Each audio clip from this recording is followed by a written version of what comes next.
ایک واقعہ ایسا ہے جو مجھے ہلا دیتا ہے. میرے ساتھ جو پیش آیا تھا، ایک بیوہ خاتون ہے وہ جو گھروں کے کام کرتی تھی. صحیح. ایک ہی بیٹا تھا، اوباش ہو گیا تھا، بدماش ہو گیا تھا. جوانی تھی، ابھی 16-17 سال کا رہا ہوگا. اس خاتون نے آ کر مجھ سے شکایت کی تھی کہ اس کا باپ بہت چھوٹی عمر میں انتقال کر گیا ہے، بہت مشکل سے اس کو میں نے پالا ہے. پڑھانا چاہتی تھی، پڑھا بھی لی، لیکن اب ایسا ہو گیا کہ رات بھر اوباشوں کی صحبت میں برباد ہو گیا. میرا دل دکھتا ہے اور میں بیمار ہو چکی ہوں صرف بیٹے کے غم میں. اور زندگی آدھی نکال دی لوگوں کے برتن مانج کر کے، گھروں کے کپڑے دھو کر کے. مجھے یہ بات بہت لگی تھی، تو میں نے سوچا کہ اس کے بیٹے کو بلاؤں. بیٹے کو میں نے بلا کر کے کئی دن تک ساتھ بھی رکھا تھا اور نصیحت کیا تھا. دیکھیے، ہمارا کام ہے لوگوں تک پہنچنا، اور باقی ان کے دلوں کو پگھلا دینا یہ رب تعالیٰ کی شان ہے. وہ نوجوان بچہ آج بھی موجود ہے، وہ موجود ہے، اور کئی مرتبہ میں نے اس کا یہ ذکر کیا ہے. وہ رویا میرے سامنے اور کہا میری ماں بیوہ ہے اور بہت کچھ دکھ دیکھے ہیں اس نے. صحیح ہے، میں بگڑ گیا تھا، میں توبہ کرتا ہوں، میں جا رہا ہوں کام پر. ہمارے علاقے کا بڑا شہر ہے، وہاں پر کام پر گیا، جاب لگ گئی تھی اور بڑے چاہ کے ساتھ اس نے کام کیا. مہینہ بھر ہوا، پہلی سیلری آئی. پہلی سیلری لے کر کے وہ گھر آیا کہ ماں کو سب سے پہلے دوں گا. کہ اولاد کے سے ماں چاہتی کیا ہے کہ اس کے ہاتھوں کی کمائی کا ایک لقمہ کھا لوں. اور جب وہ پہنچا تو گھر پہنچا تو دیکھا اس کے گھر کے اطراف بھیڑ جمع ہے. لوگوں سے پوچھا تو پتا چلا رات کو اس کی ماں کا انتقال ہو چکا ہے.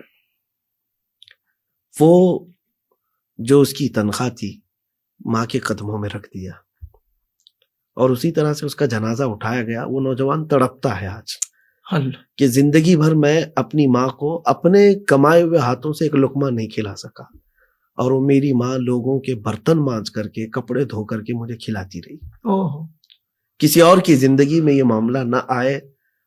اس نے مجھے کہا تھا کہ آپ تقریریں کرتے ہیں، بہت نوجوان سنتے ہیں، یہ بات ان کو پہنچائیں کہ میری زندگی اب ایسی ہو چکی ہے کہ مرنا چاہوں تو موت نہیں.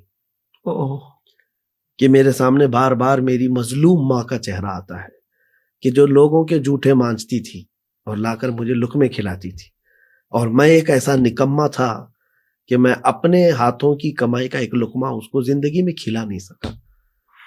اور ایک بات میں حافظ صاحب آپ کو بتاؤں، والدین جو ہے غیرت مند بھی ہیں. ایسے نہیں ہے کہ وہ لالچی ہیں، بھوکے ہیں کہ تم کماؤ گے تو ہی پلیں گے. یہ صرف اور صرف ان کا شوق ہے، ورنہ تو زندگی بھر کمایا ہے، کھلایا بھی ہے، اور ان کو پتا بھی ہے گھر چلانا. لیکن صرف ایک آس ہوتی ہے نا، تمنا، کہ میرے بیٹے کے ہاتھوں کی کمائی کھاؤں. بس اتنا شوق ہوتا ہے. نوجوانوں سے میں یہی کہتا ہوں کہ جب تک وہ موجود ہیں ان سے جنت خرید لو. سبحان اللہ. اور ایک بہت بڑے بزرگ ہیں، فرماتے ہیں کہ انسان کی زندگی کا سب سے برا دن کب شروع ہوتا ہے پتا ہے؟ بچے جو ہوں گے وہ غور سے سن لے میری اس بات کو. سب سے برا دن جس دن ماں اور باپ اپنے بیٹے سے بات کرنے میں ڈرنے لگ جائیں، اللہ، اس کا برا دن شروع ہو چکا ہے. اللہ اکبر. کہ میں یہ کہوں گی تو پتہ نہیں بیٹا کیا بولے گا. ابھی باپ یہ ڈرنے لگ جائے کہ میں اگر اس کو تھوڑا سا بولوں گا تو الٹا کچھ غصے میں نہ آ جائے، گھر چھوڑ کے نہ چلا جائے. ماں باپ جس دن تم سے ڈرنے لگ گئے اس دن تمہاری زندگی کا بہت برا دن شروع ہو چکا ہے. اللہ اکبر. کچھ کو ایسا لگتا ہے کہ میں ماں باپ کو ٹھنڈا کر لوں گا، ڈرا لوں گا. جس دن وہ تم سے بات کرنے میں ڈرنے لگ گئے، بد نصیبی کا دن شروع ہو چکا ہے. اللہ کی لعنت ہے اس بندے پر.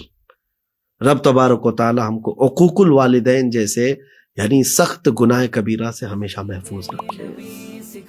زندگی کے تمام شعبوں میں دینی رہنمائی حاصل کرنے اور آخرت کو بہتر کرنے کے لیے ہمارے YouTube channel Islamic digital studio کو سبسکرائب کر لیں اور بیل آئیکن بھی پریس کر لیں. قرآن سے بھی ملاتا ہے.